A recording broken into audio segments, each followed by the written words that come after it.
Welcome to the channel. My name is Matthias. Today we're going to talk about Uncanny X-Men issues 210 and 211, both part of one of the X-Men's darkest story arcs. We are talking about the Mutant Massacre, and it was actually a crossover. So we had tie-ins with X-Factor, New Mutants, Thor, Power Pack. So in this story, we're going to get the massacre of the Morlocks, this group of mutants that lived in the sewers of New York City. They were all mutants that had very visible mutations that led to being ostracized from society. And what happens in this story is that someone has sent this group of assassins called the Marauders down into the sewers to clean them out. Another thing worth mentioning is that the Morlocks had a complicated relationship with the X-Men. There was a lot of friction between both groups. Now, spoiler warnings for a story that's almost 40 years old. So the story starts off with the Marauders actually hunting down one of the Morlocks on the surface. Then the story cuts to each one of the X-Men that were on the team during this time, sort of what they're doing in their normal day. The one I actually find the most interesting is with Magneto, that during this time he was the headmaster to the New Mutants, which has this meeting with the inner circle of the Hellfire Club. They actually offer him the place of the White King.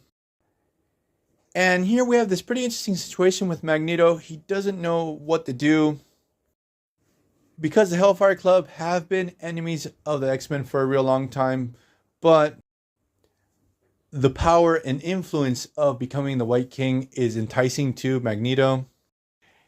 And when he actually goes into this meeting, into the headquarters of the Hellfire Club, the members of X-Factor, out of chance, see him go in.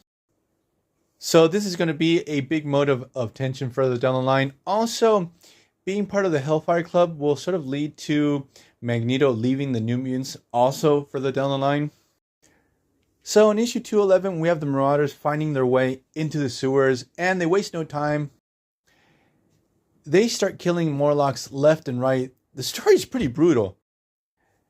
There are a couple of panels that I really wonder how they got them past the Comic Books Code Authority. Now, I've always loved the original Marauders lineup, which the team leader would be Scalp Hunter / Grey Crow. Then we had Arcalite, Blockbuster, Harpoon, Malice, Prism, Riptide, Sabretooth, Scrambler, Vertigo. All these characters are shown to be bloodthirsty killers. They have no remorse. There is even a scene where Scalp Hunter, with no problems, kills this old lady and a bunch of kids. I really love 1980s comics because the idea, this was for kids. So one of the Morlocks is able to break away. He's able to arrive to Westchester. He warns the X-Men.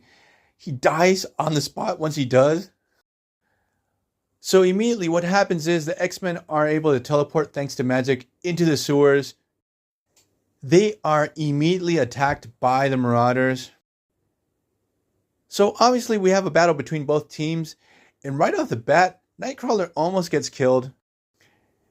Then we have this scene where we have Shadowcat that if she didn't have her phasing powers, she would have had her head blown off by Grey Crow. Then he immediately tries to decapitate her. Then we get this really epic scene where we have the X-Men trying to defend a bunch of Morlocks that are hiding behind them.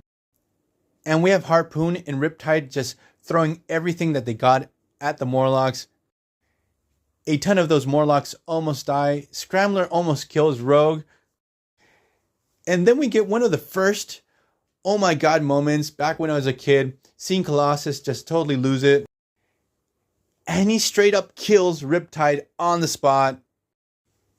It's such a dark but badass moment.